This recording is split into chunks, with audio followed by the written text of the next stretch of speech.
हमारे जी हाथरस स्कूल के बच्चे हैं। वहाँ एक स्कूल। हाँ। ओ। हाँ, बैठो बैठो, बैठ जाओ। आओ, आ जाओ आ आगे आ जाओ आ जाओ। जाओ आ जाओ, सब बच्चे आ जाओ। लाला बैठ जाओ, बैठ आ आगे जाओ, आओ, आगे आ सब जाओ। बच्चे बैठ जाओ। सदबुद्धि भगवान आपके चरणों में नमो और वंदन। विश्वास नहीं हो पा रहा है कि श्री जी की कृपा और आपके आशीर्वाद से बच्चे आपका सानिध्य प्राप्त कर रहे हैं। सदबुद्धि भगवान। बहुत बहुत कृपा। सारे बच्चे आने के लिए मुझसे लड़ रहे थे, झगड़ रहे थे, लेकिन क्योंकि व्यवस्था नहीं बन पा रही थी जी इसलिए एक साथ नहीं आ सकते थे। जी जी इसलिए हमने एक शर्त रखी इनके सामने जी कि जी सदगुरुदेव भगवान के ऊपर आपको निबंध लिखना है। जी जी सब बच्चों ने निबंध लिखा सदगुरुदेव भगवान, और जो बच्चे सही लिख पाए जी जी। उनको आपका आशीर्वाद दिलाने के लिए लाया हूँ। नहीं, जो सही नहीं लिख पाए हैं उनको भी हमारा आशीर्वाद रहेगा। हाँ, कि वो भी आगे बढ़े, सही लिखवा। हाँ, बहुत सुंदर। जी बाकी इनका लगभग सबने प्रश्न भी रखे थे अपने के सदगुरुदेव भगवान से जाके हम अपने अपने प्रश्न रखेंगे। जी इनमें ज्यादातर का प्रश्न ये था सदगुरुदेव भगवान जी कि कैसे आखिर हम अच्छी पढ़ाई करते हुए अपने मार्ग को, अपनी मंजिल को प्राप्त कर सकते हैं, जी। इधर उधर हमारा ध्यान न भटके, और हाँ कैसे हम श्री जी के चरणों में अपने ध्यान को लगा सकते हैं। हाँ ऐसा इनका हाँ। प्रश्न था हम गुरुदेव। प्रारंभ इस बात से करते हैं कि आप जब प्रातः कालीन उठें तो पहले उठने का नियम लें कि सूर्योदय के 1 घंटा पहले हम उठेंगे। देखो, हमारी प्रार्थना मानना, सूर्य उदय के 1 घंटा पहले। हम ये नहीं कहते कि जैसे हम लोग उठते हैं वैसे नहीं। आप बच्चे हो तो इस समय सूर्य उदय कई बजे होता है? लगभग 6 बजे, साढ़े छ, 6 बजे होता है। छः। आप 5 बजे उठ जाइए और उठ करके सबसे पहला कार्य कीजिए, पृथ्वी के चरण स्पर्श कीजिए, भूमि के चरण स्पर्श कीजिए।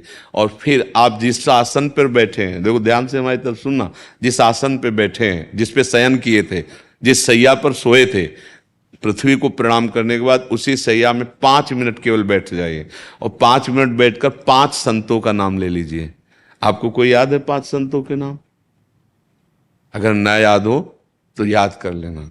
किसी भी पांच, जितने भी संत भगवान हैं हमारे, जैसे आचार्य रूप में, जैसे हम लोग, श्री स्वामी हरिदास जी की जय, हरिवंश महाप्रभु की जय, हरिराम व्यास जी की जय, नागरीदास जी की जय, श्री ध्रुवदास जी की जय।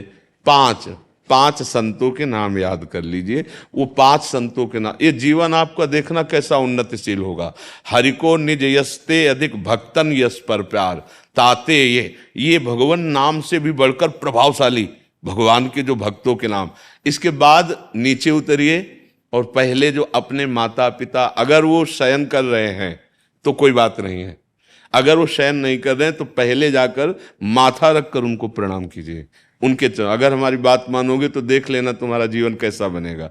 इसके बाद आधा लीटर या 1.25 लीटर जितना आप जल पी सकते हैं, उस जल को आप हल्का सा गर्म करवाइए अपने माता पिता से, जो भी आपकी सेवा में हो, या अगर आप स्वयं कर सकते हो तो स्वयं हल्का सा।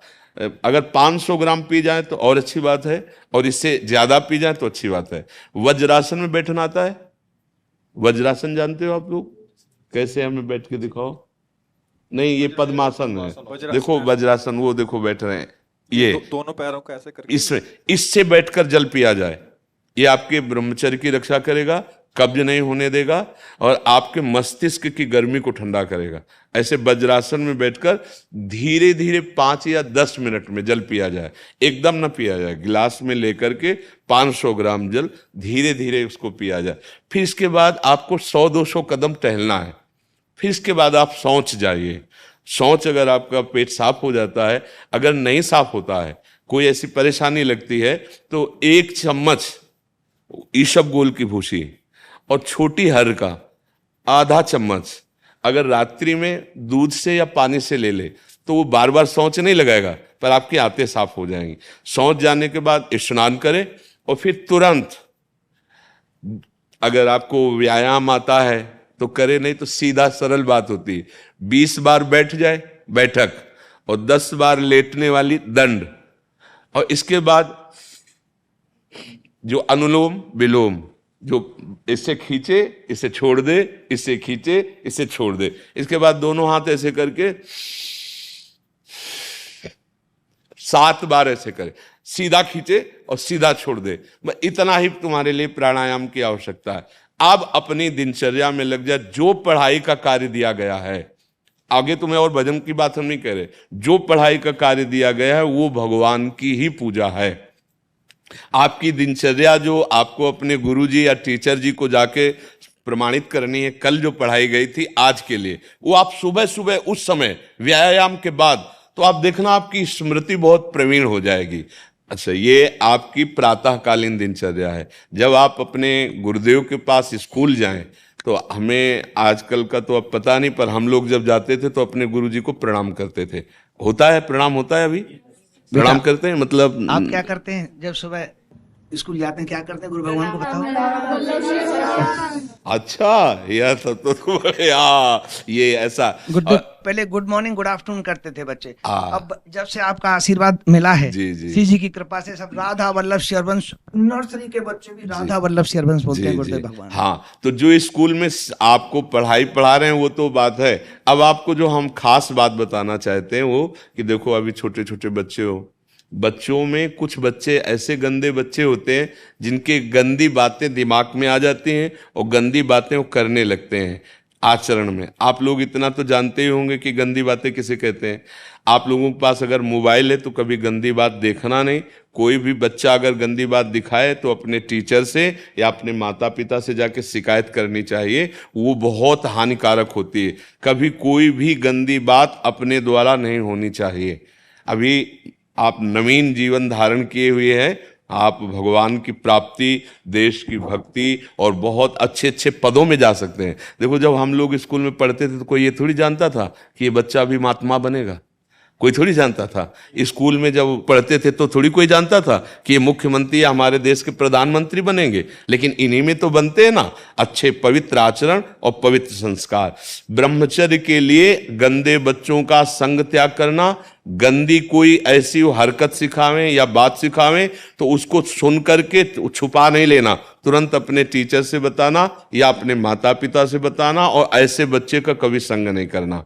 और रात्रि के सोते समय ये जरूर ध्यान देने वाली विशेष बात है, रात्रि के सोते समय जो भगवान का नाम प्रिय, जैसे इन लोगों ने आप लोगों को बताया राधा वल्लभ श्री, तो सोते समय बस प्रार्थना करो कि हे प्रभु, आज दिन हमारा जो भी गलती हुई हो वो हमको आप प्रार्थना करते हैं कि आप हमें समझाओ क्या हमसे गलती हुई। अगर पूरी दिनचर्या में ऐसा लग रहा है हमसे कोई गलती नहीं, तो भगवान सुबह से अभी तक हम सोने जो जा रहे हैं ये पूरा समय आपको समर्पित। आप देखना, इसका फल देखना, एक तपस्वी की तपस्या का जो फल होता है ना, उसका ये फल मिलेगा। और सोते समय बस राधा वल्लभ श्री हरिवंश, राधा वल्लभ श्री हरिवंश, इधर उधर ना सोचते हुए, ना मोबाइल देखते हुए, ना कोई गंदी बात मन में, और चुपचाप सो जाइए। और जब फिर सुबह उठे तो फिर ऐसी दिनचर्या। और पढ़ाई, इस समय तुम्हारा भजन है, इस समय भजन तुम्हारा पढ़ाई है। क्योंकि आज हम गीता पढ़ पा रहे हैं, भागवत पढ़ पा रहे हैं, तभी पढ़ पा रहे हैं जब हमारे गुरुजी ने हमको काका गागा सिखाया था। अगर वो मात्रा, वो ककाहरा हमको ना आता होता तो आज हम ग्रंथ ना अवलोकन कर पाते। तो वो पढ़ाई हमारे लिए अमृत हुई ना।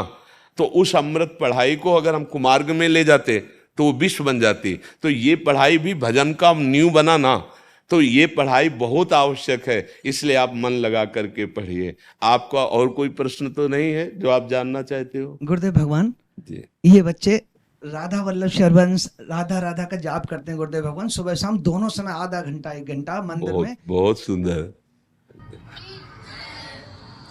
श्री राधा श्री राधा श्री राधा श्री राधा श्री राधा श्री राधा श्री राधा श्री राधा श्री राधा श्री राधा श्री राधा श्री राधा श्री राधा श्री राधा श्री राधा श्री राधा श्री राधा। ये तो बहुत बड़ी बात है, बहुत बड़ी बात, ये तो बहुत बड़ी।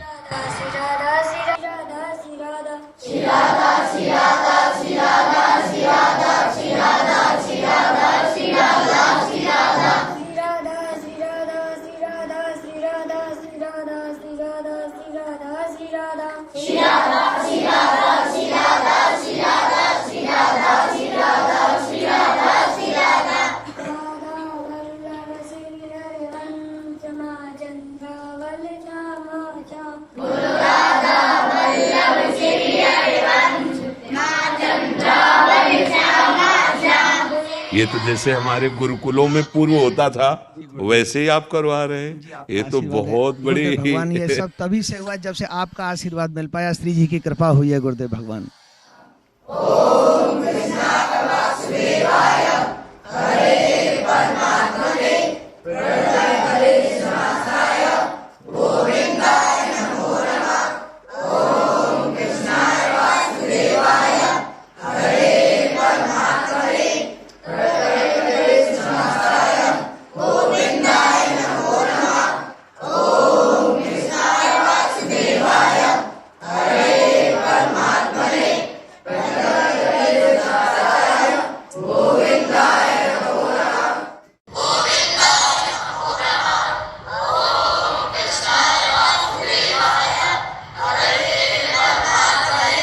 ये तो बहुत अमृत में, बहुत अमृत में, बहुत ये आपके आशीर्वाद से ही संभव हो पाया है ये गुरुदेव ये भगवान। ऐसा ही जो गुरुकुलों में जैसे बच्चे इस समय नाम कीर्तन कर रहे हैं, ऐसे सामवेद यजुर्वेद आदि का गायन होता था और गुरुकुलों में हमें बहुत संतोष हुआ, बहुत अच्छा लगा। भगवान आप पर कृपा करें, आपको और सद्बुद्धि दें, जिससे हमारे देश की नवीन पीढ़ी को आप ऐसे सतमार्ग पर प्रेरित कर रहे हैं। एक अनुरोध गुरुदेव भगवान, जो बच्चे रह गए जी, उनके लिए क्या आदेश है?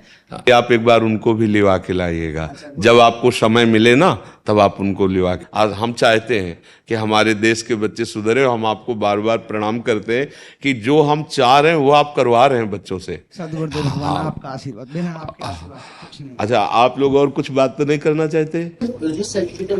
मार्ग पर चलते इतनी कठिनाई क्यों आती है? बच्चा, मार्ग कठिन कायर पुरुष को लगता है, बलवान को नहीं लगता। तुम कायर मत बनो। किसी भी कार्य को करने के लिए अगर हमारे हृदय में उत्साह है तो उत्साह हर कठिनाई को रौंद देगा। और अगर हम ऐसे सोचेंगे कि किसी भी कार्य में कठिनाई इतनी क्यों आती है, तो आप हमको ऐसा कोई कार्य बताओ जिसमें कठिनाई ना आती हो। कोई ऐसा कार्य है जिसमें कठिनाई ना आती हो? आप गलत मार्ग में जाओगे तो कठिनाई नहीं है क्या? सोचो, अगर चोरी की तो चोरी करना कितना उसके लिए दुखदायी होगा। वो पकड़ा जाएगा, बेइज्जती होगी, अपमान होगा, लेकिन वो ठान लेता है तो करता है ना।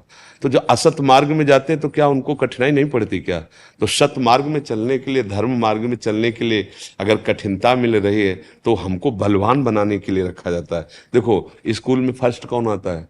जो बहुत पढ़ाई करता है। आर्मी में कौन अच्छा कमांडो बनता है? जो अच्छी दौड़, अच्छी कूद कर लेता है। तो इसको कठिनाई नहीं, इसको योग्यता समझते हैं। हमारे सामने जो कठिनाई रखी जाती है, हमें योग्य बनाने के लिए रखा जाता है। समझ रहे ना आप? धन्यवाद।